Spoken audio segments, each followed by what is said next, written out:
finer artist.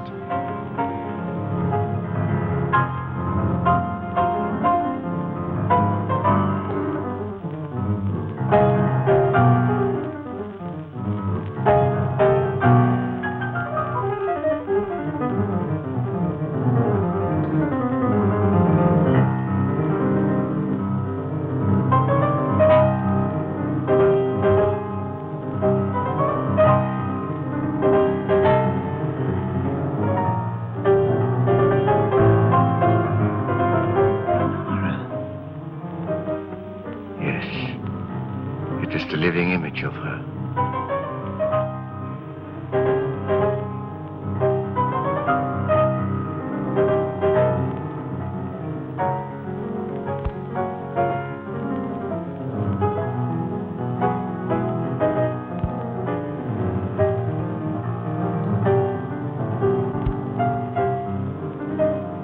Bob, will you change seats with me? Why, of course, dear.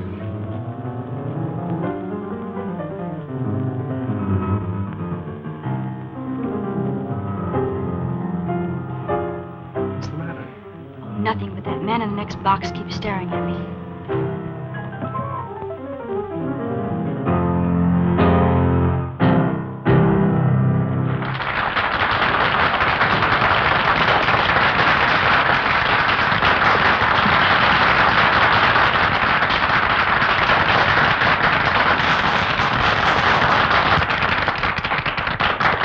Let's go back and see Dad during the intermission. All right.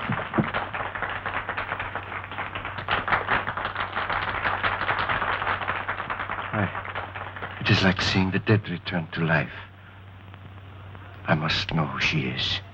That can do no good. The dead have no place among the living. I shall be the judge of that. Lawrence, for a man your age, you're certainly in the pink. I have to be. Most people don't know it, but giving a piano recital requires the stamina of a marathon runner.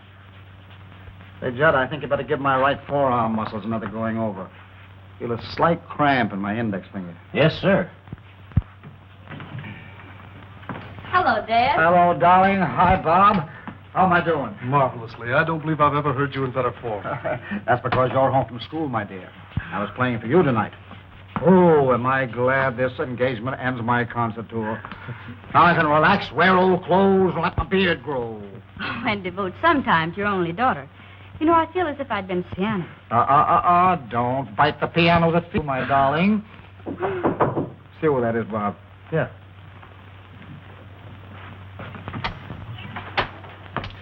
This gentleman would like a minute with Mr. Lawrence. Just a moment. Dr. Igor Markov is waiting to see you. Igor Markov? I don't know the man. I'll tell him to write me for an appointment. No, wait a minute, Bob. I've got a few minutes. Let him come in. My dressing gowns yet?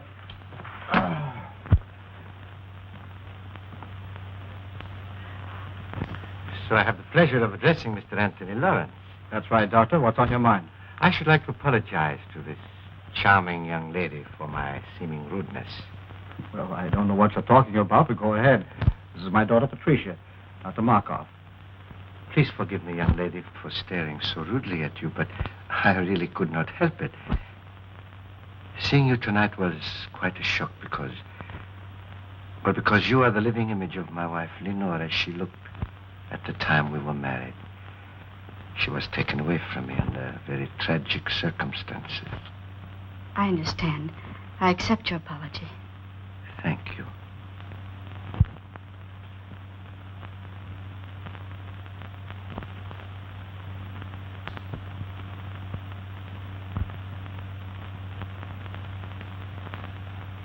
This will always remain an unforgettable moment in my life. Thank you. Auf Wiedersehen. So nice to have met you. I always appreciate the privilege of meeting a great artist. Thank you, Doctor. And good night. Good night, sir.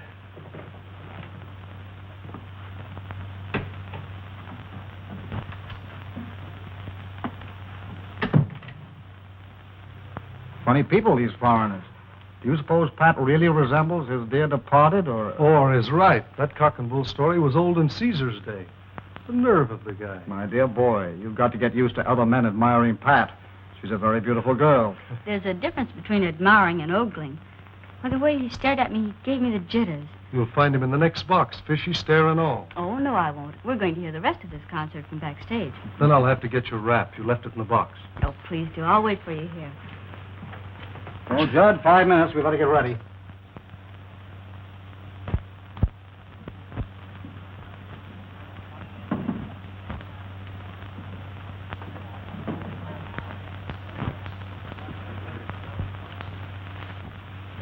It seems that the great Dr. Markov failed to make a favorable impression. Temporarily, yes. But there will be many opportunities in the future.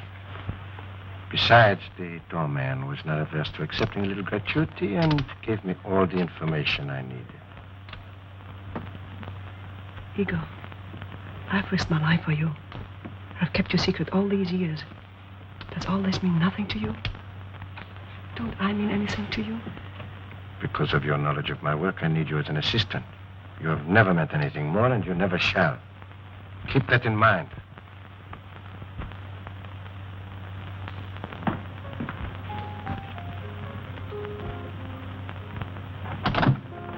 Flowers for Miss Lawrence. Sign, please. Thank you.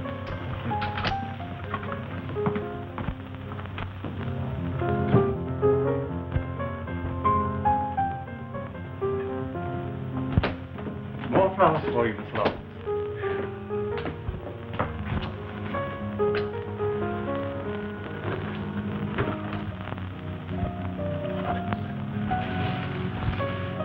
Flowers, flowers, flowers. Morning, noon, and night. The man must be crazy. Keeps on, I'll hate the sight of him. Have Williams take those to the children's hospital. Right away, miss.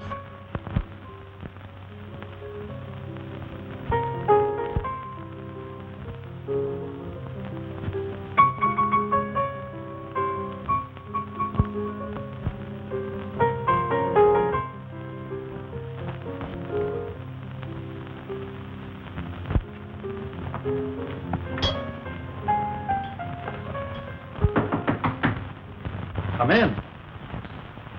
Dad, you've just got to make Dr. Markov stop pestering me. First it was flowers 3 times a day, and now he's sending notes with them.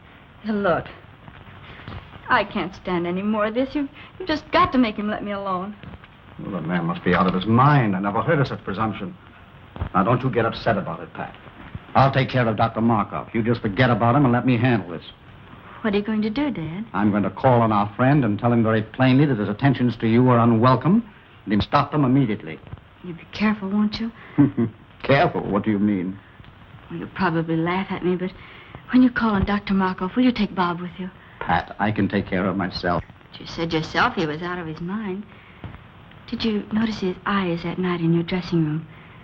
They seemed to stare right through me. You've been listening to too many horror radio programs lately. What you need is a good workout on the badminton court. Come on, run along. Fear not, fair lady. I shall beard the reptile in his den.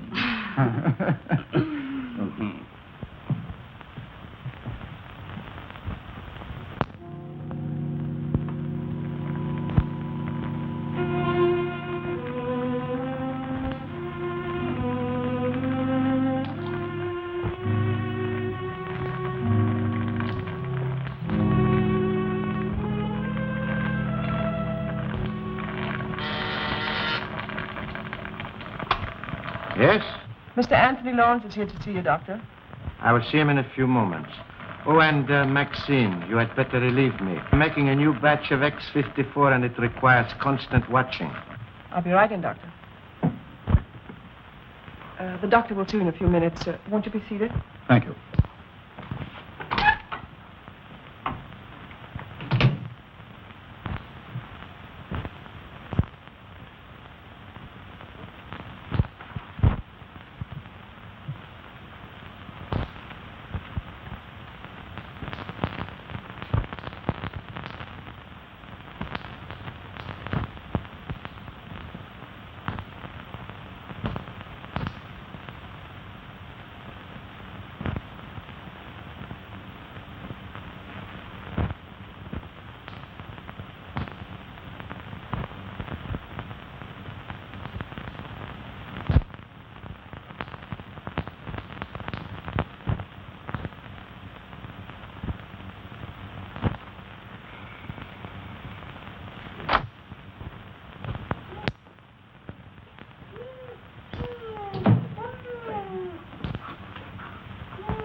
where you belong.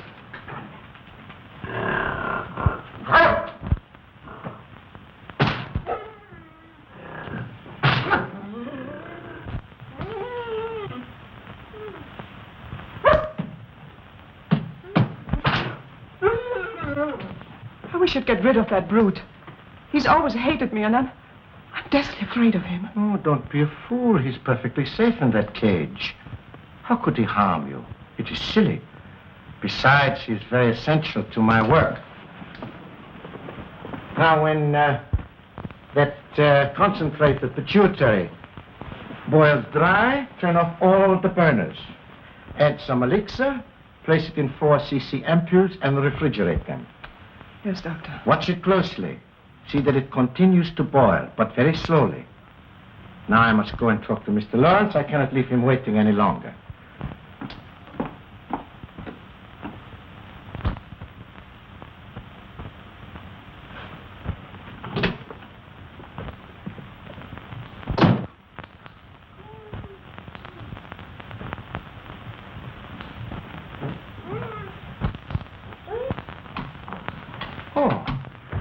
Mr. Lawrence, nice to see you again. This isn't a professional call, Dr. Markov. I've come here on a purely personal matter. Oh, well, in that case, you'd better come into my private office. Thank you.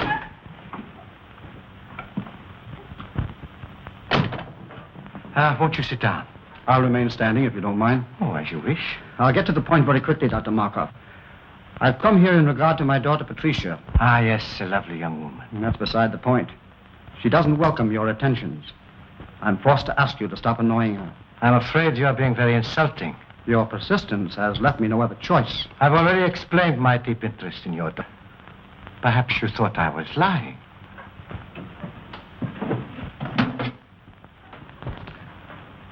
Would you look at this picture?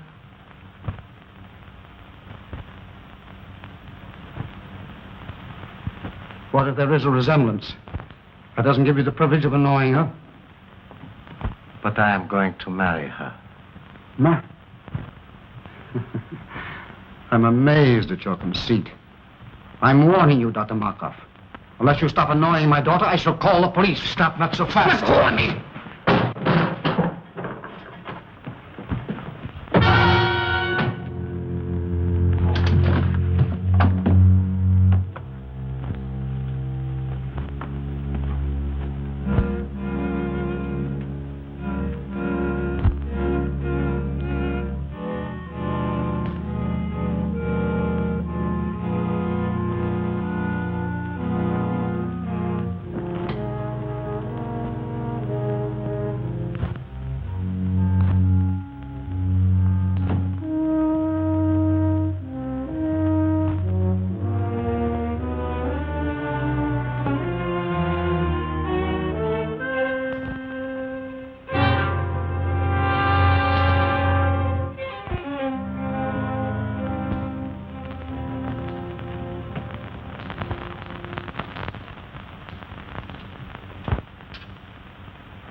Pardon me, Miss Lawrence. Dr. Markov's on the telephone for you. Dr. Markov. Oh, say I'm Marion. But he says it's important. He must talk to you concerning your father. My father. I'll talk to him.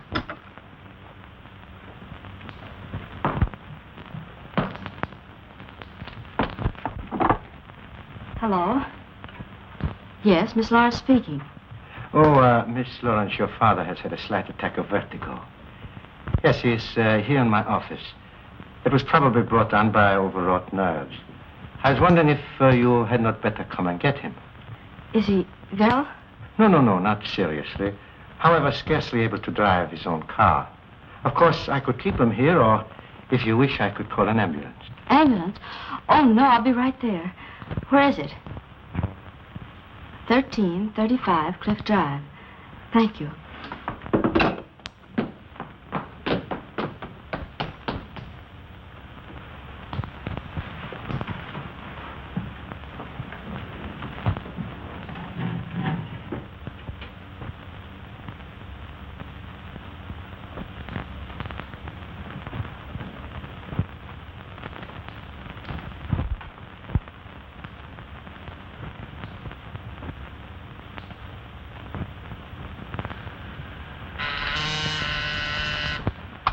Yes, Doctor? Maxine, turn down all the flames to about half. But Dr. Markov, the concentrate is nowhere near dry yet. I know, but it must boil very slowly. All right.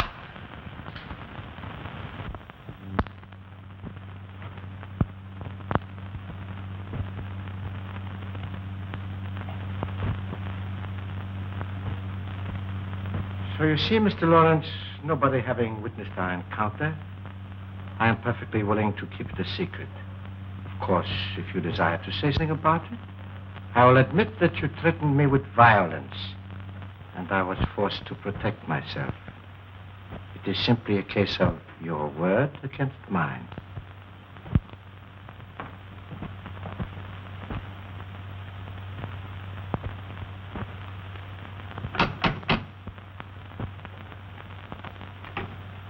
Is this Dr. Markov's residence? Yes. Are you Miss Lawrence? Yes. Come in. The doctor's expecting you.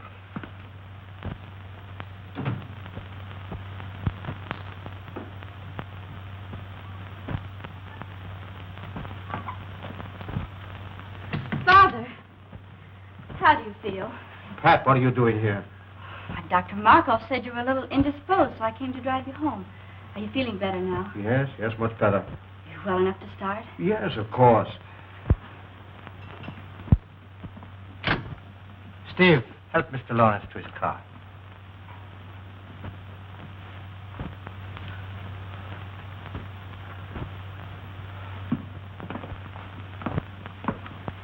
Miss Lawrence, may I have a word with you? Yes. I think that your father will bear watching. If you notice him developing certain symptoms of... Well, if you notice him acting strangely, I would strongly advise you persuade him to see his doctor. I'll remember. Thank you. You're welcome.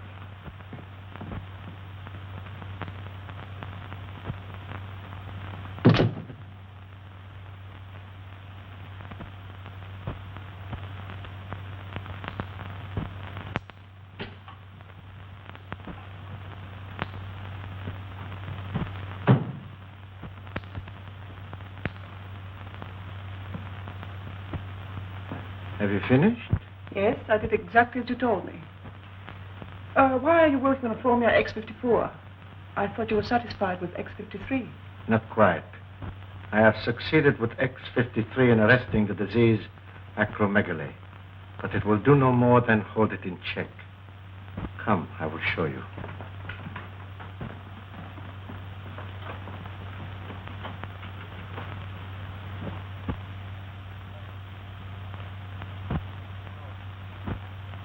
You will recall that after I injected him with the disease, it was allowed to proceed to this stage. Enlargement of the head, the feet, and so forth. But from the moment I gave him an injection of X53, there has been no change in the condition. Neither progressive nor retrogressive. I have every reason to hope that this new formula will prove to be a complete cure for the disease.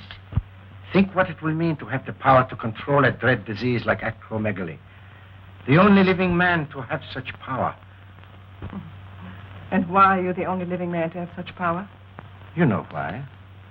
Yes, I do. And you're not even a doctor. You stole the name and laboratory notes from the man you killed. He deserved to die. And his death made it possible for me to escape from Europe as the real Dr. Markov. And reap the rewards earned by another man with years of work and study.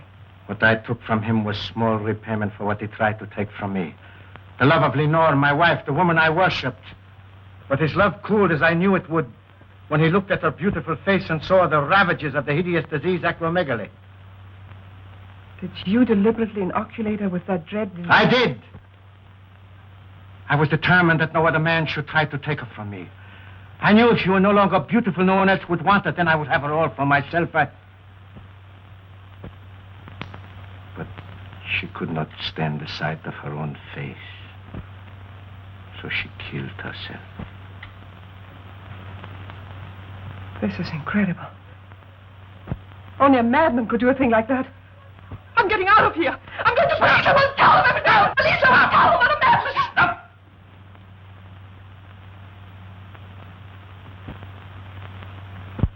You are going no place. You are going no place.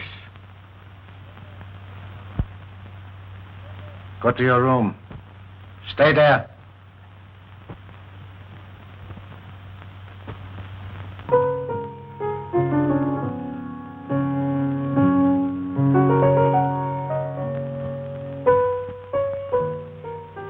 Good to have you back again with us, Bob. Glad to be back once more, Pat. It's no fun being away from you. I do wish you didn't have to spend so much time out of town.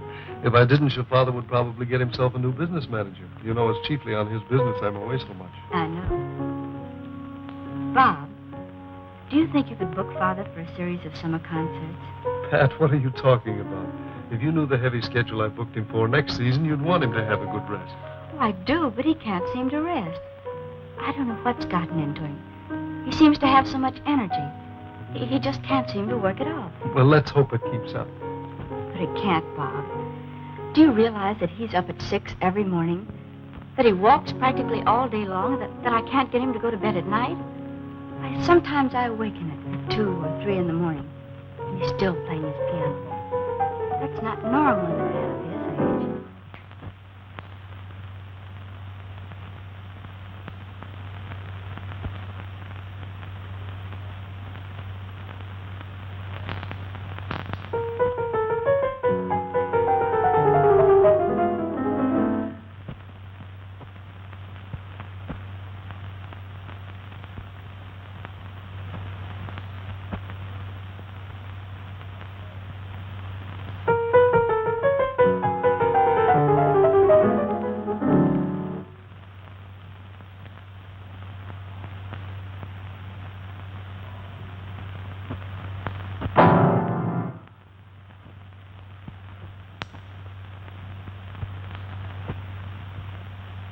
Pat, come here. You too, Bob.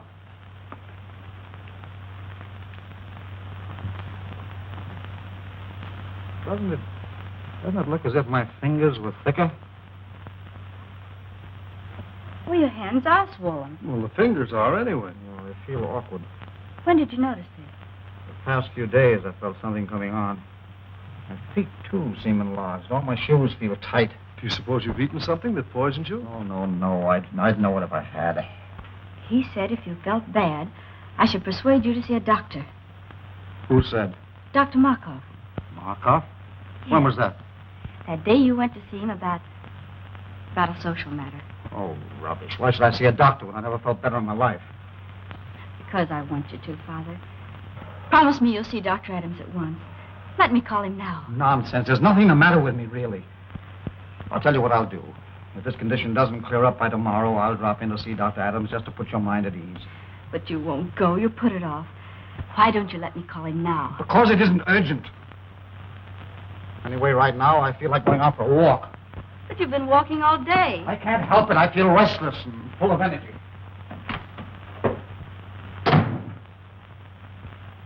What do you make of it, Bob? Oh, perhaps some minor upset. But I would have him checked over by Dr. Adams. And how are you feeling today, Mr. Lawrence? Physically, extremely well. And your appetite? Still increasing. Mr. Lawrence, after studying all the results of your laboratory tests, X-rays, metabolism records, I have reached a conclusion.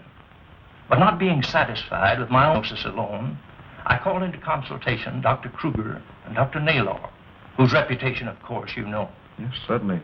And they, without any hint from me, both came to the same conclusion. Acromegaly. Acromegaly? Yes.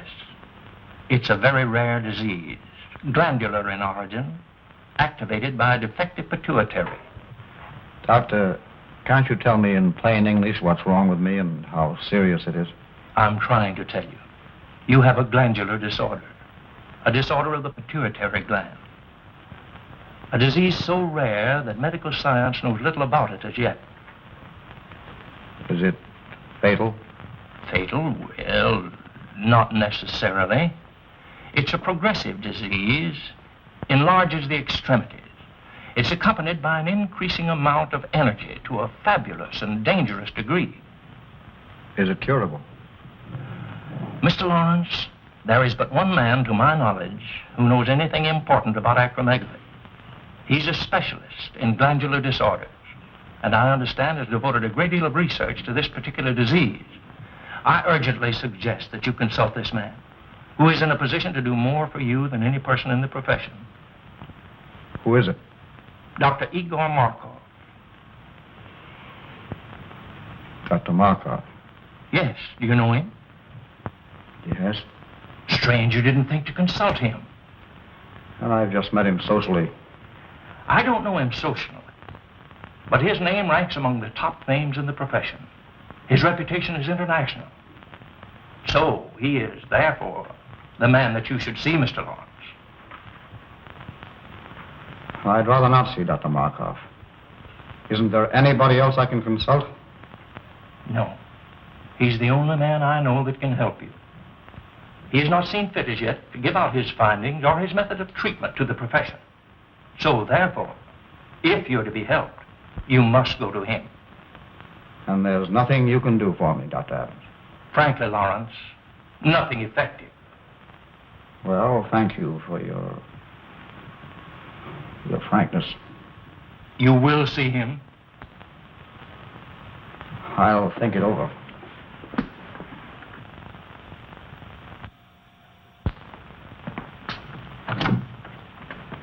Hello, Stack. Is Miss Lawrence in? Oh, how do you do, Mr. Blake? I tell Miss Lawrence you're here. Bob, darling, I'm so glad you're back.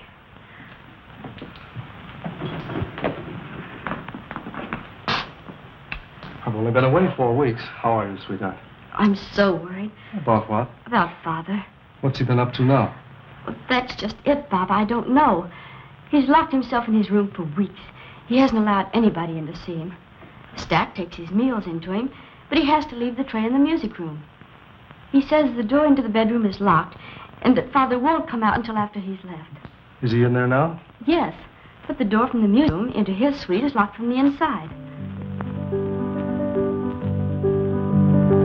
He sounds in excellent form. He hasn't touched the piano in weeks.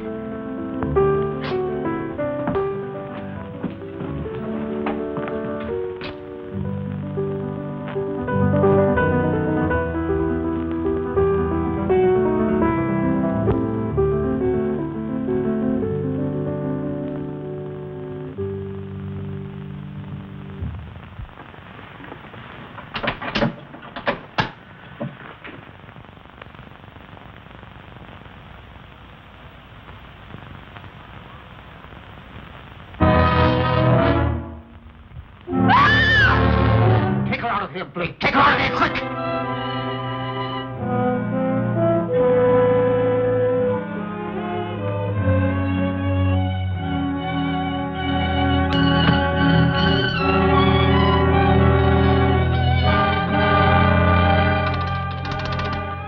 Oh, Stack. Have William bring my car down to the side entrance immediately and leave it there. I'll drive it myself. No.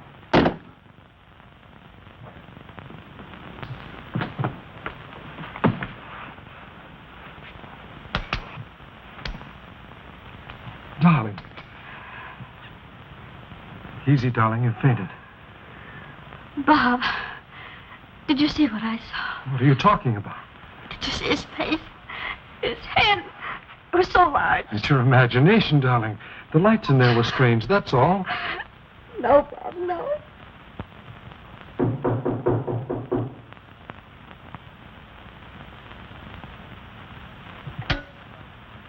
Maxine, see who's in my waiting room. Maxine? Maxine, are you there? Maxine? Maxine? Maxine?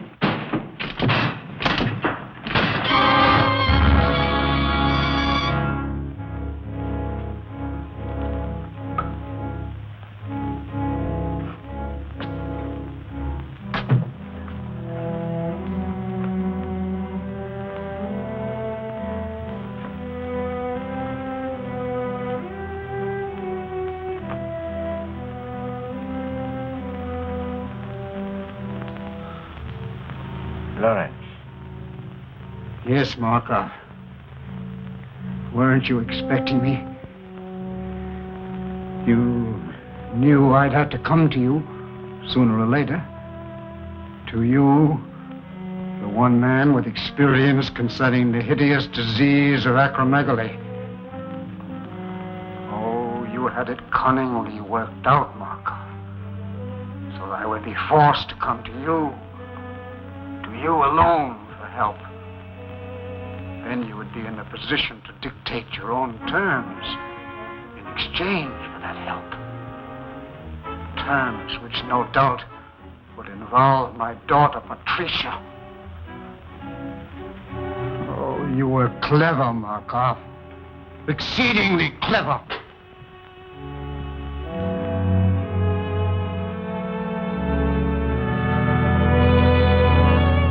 As the only man with sufficient knowledge of the disease, not only to alleviate it, but to infect a person with it, you hold a decided advantage. So you see, Markov, I know you infected me with something that caused acromegaly. But how you made the disease develop so rapidly, when science has proven that it takes years to reach this stage, I do not know. But you did. And now, Markov, I've come to you as you knew I must, to make terms. I've come to make terms. No, Lawrence, you overestimate my control of the disease. I've made an extensive study of it. Yes, that is true. But after all, I am only an apprentice. Yes, the devil's apprentice. Markov, you have set yourself up as a Frankenstein and created a monster. I am that monster. But if you remember, the monster destroyed the man who created him. That is what I'm going to do to you. Destroy you! Good work, Steve. Put him on that chair while I prepare an anesthetic. Surgery began this evening. But I must put my mind at rest. Can't you take my word for it, Pat? I'm sorry, Bob. In this case, I can't. It's locked. You see, he doesn't want to be disturbed. But I must see him. Oh, not tonight, Pat, please. In the morning, perhaps. I'll tell you what. I've got to see him in the morning on some business. And as soon as I've finished, I'll send for you. How's that? Well, make it early. I can't have this hanging over my head. I know, dear, and I'll make it just as early as I can. Now, how about getting some rest for yourself? You look exhausted. Oh, I suppose I do, but I can't help it. You look lovely to me, dear. But you do need rest. Now run along. Sleep well. I'll try. Good night. Good night.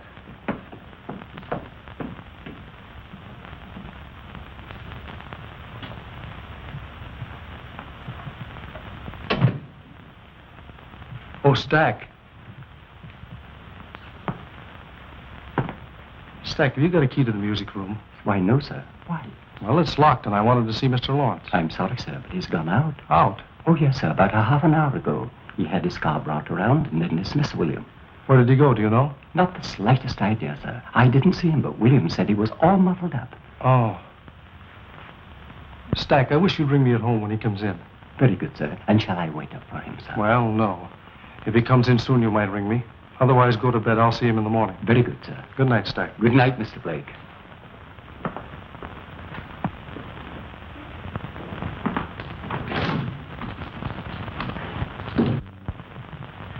Put him in the room of the surgery in the east wing.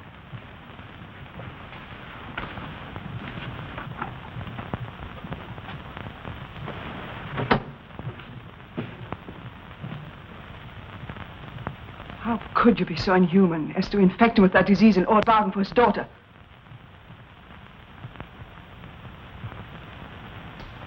Who gave you that idea? You left the dictograph open. I heard every word that was said. Forget what you heard. It does not concern you. I'll not forget. If you don't give up that insane idea of marrying Patricia Lawrence, I'll tell the truth about you. You would not dare. Oh, yes, I would. Does this mean that I have completely lost your loyalty? You speak of loyalty. You don't even know the meaning of the word. You seem to forget all the things I've done for you. I've even risked my life for you, hoping that you might realize how much I love you, that someday you might return that love. But no. All I meant for you was just someone to help you attain your own selfish aims. I'm tired of it. I can't stand it any longer. Do you hear me? I can't stand it. I'll never let you marry that girl. Never. Never, never, never.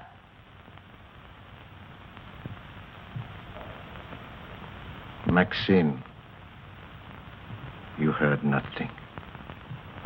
You heard nothing. You heard nothing. Now go to your work.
Go back in the other room.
Good morning, Doctor.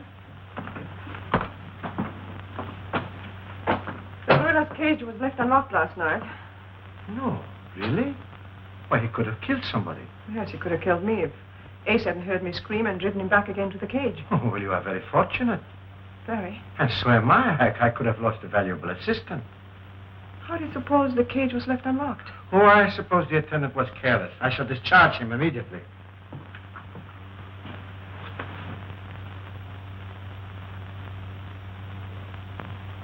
Look, Doctor. It's normal. You've discovered a cure. Oh, Maxine, it is marvelous. Maxine, this is great. Do you know what it means? It means that I can ask my own price. I can... Yes. Oh, by the way, Maxine, I have a special prescription I want filled at Handcuff and Groves. You will go and see to it yourself personally.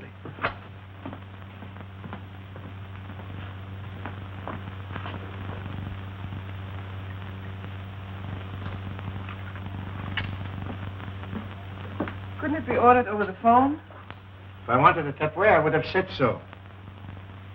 Very well.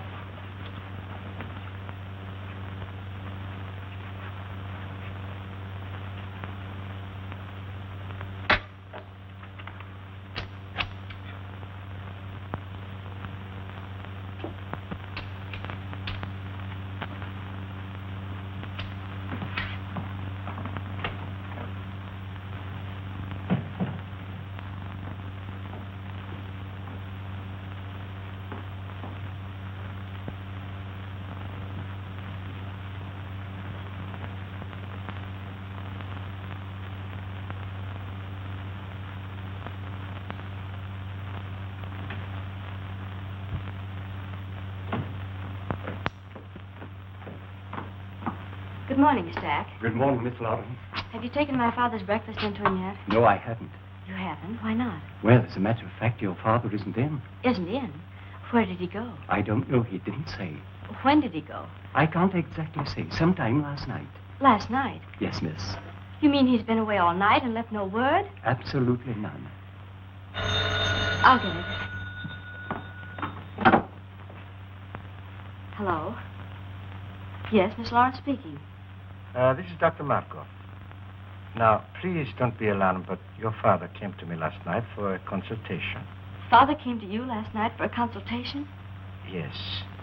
I found it advisable to keep him here for observation. How is he?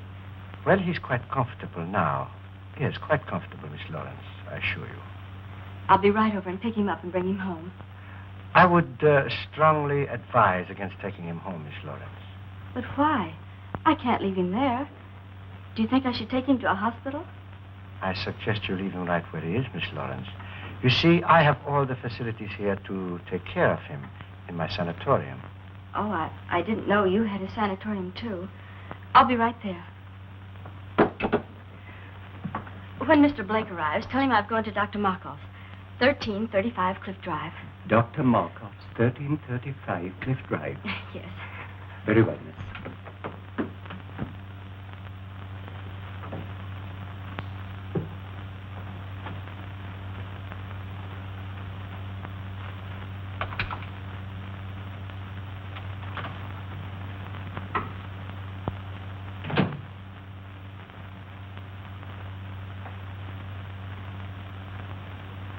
Lawrence, I want you to try hard to understand what I'm saying. Try hard. Uh-huh. This is Dr. Markov. I can save you, Lawrence. I can cure you. Do you hear me? Yes, I can hear you. Good. Remember that I am the only one that can cure you, and I will cure you on one condition. A very simple condition, Lawrence. Your daughter is on her way over here now. No! I want you to persuade her to be very agreeable to me. No! You can convince her that it is you she is coming to see. You can tell her that I am helping you. No! That is a very little thing to ask for your cure. No! Very well. We shall see about that.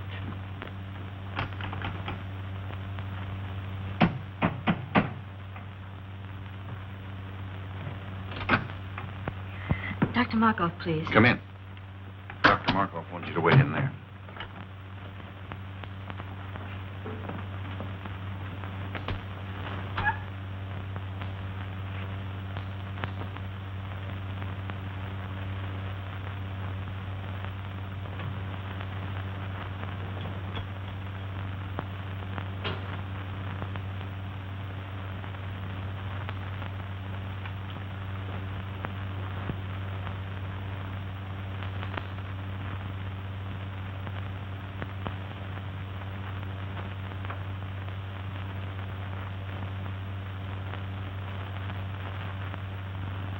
How long ago did she leave for Dr. Markov's stack? About a half an hour ago, I should say, sir. I'll have to step on it. 1335 Cliff Drive, you That's said. correct, sir.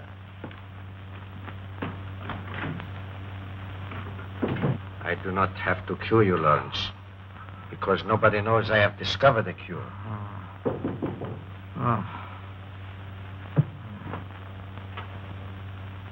Miss Lawrence is here.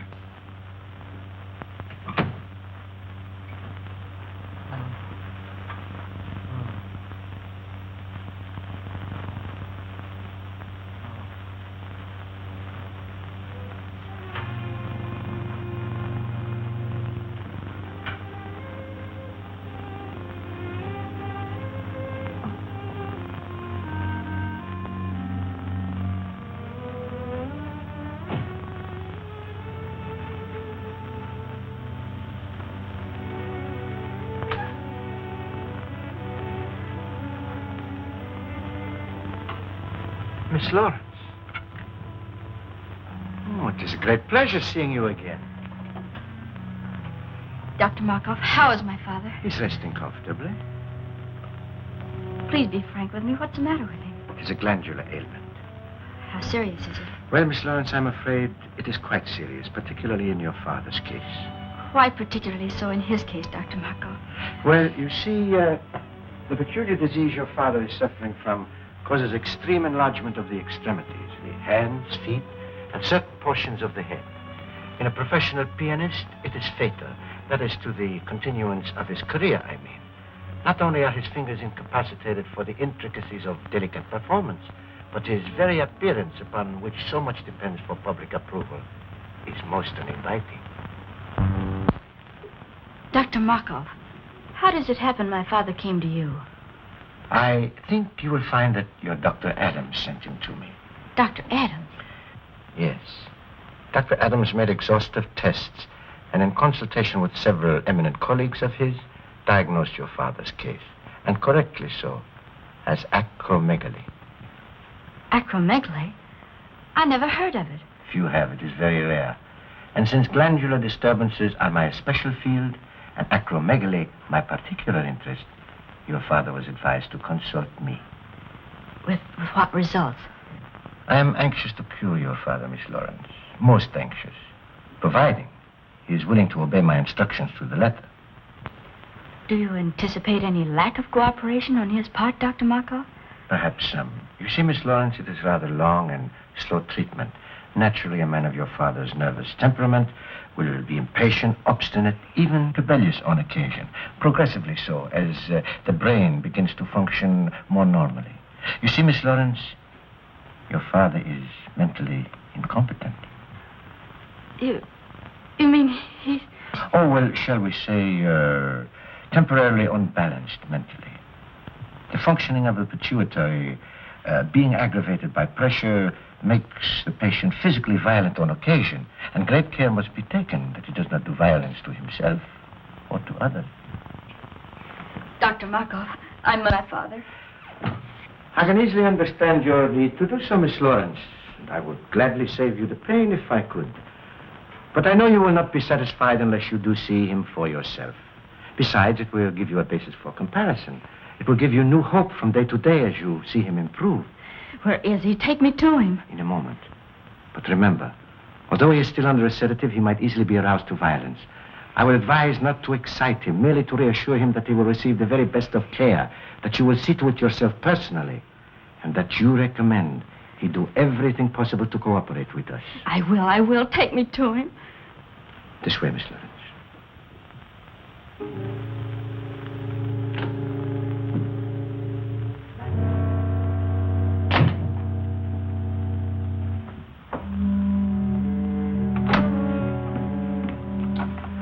You know what to do.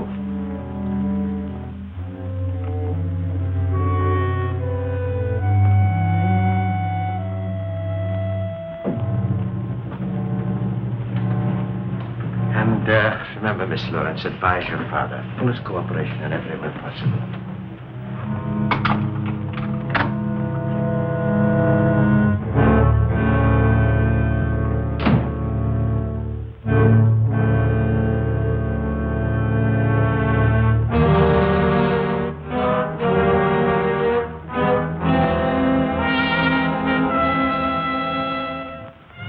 How ghastly.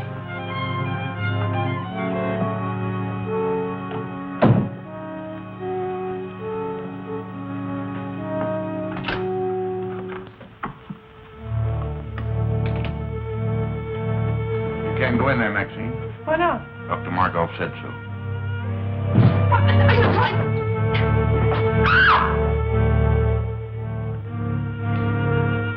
Father, speak to me. It's Pat. Father, speak to me. It's Pat. It's Patricia, Father. I'm here. Pat. You're going to be all right. Dr. Markov said so. Markov. Yes. He's going to cure you, he and I. Markov. No. No.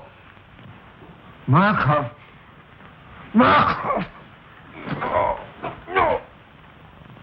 Dr. Markov, why is he strapped down? To prevent his doing violence to himself or to others, Miss Lawrence. Take them off. Take them off, do you hear? Well, that would be very dangerous. Take them off, I say.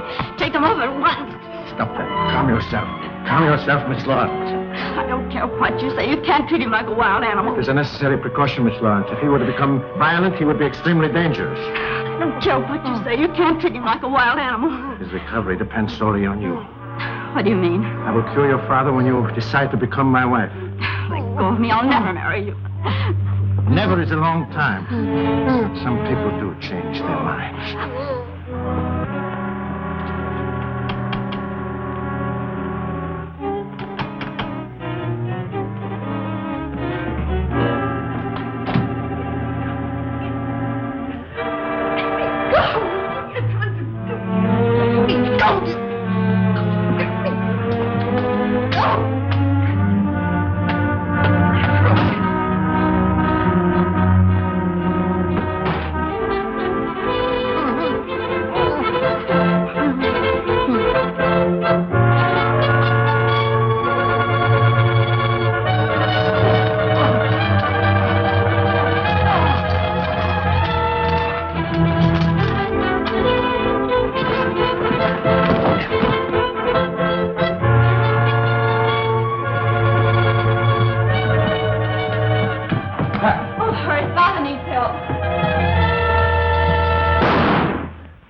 Is he all right? Yes, he's just fainted.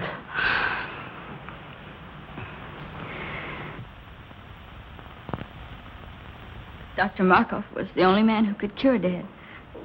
But him dead, there's not much hope left. Oh, yes, there is, Miss Lawrence. I'm familiar with the serum Dr. Markov has perfected for the cure. He has been using it to bargain with your father for you. He'll be all right. It might take a little while, but he'll be all right. Thank you.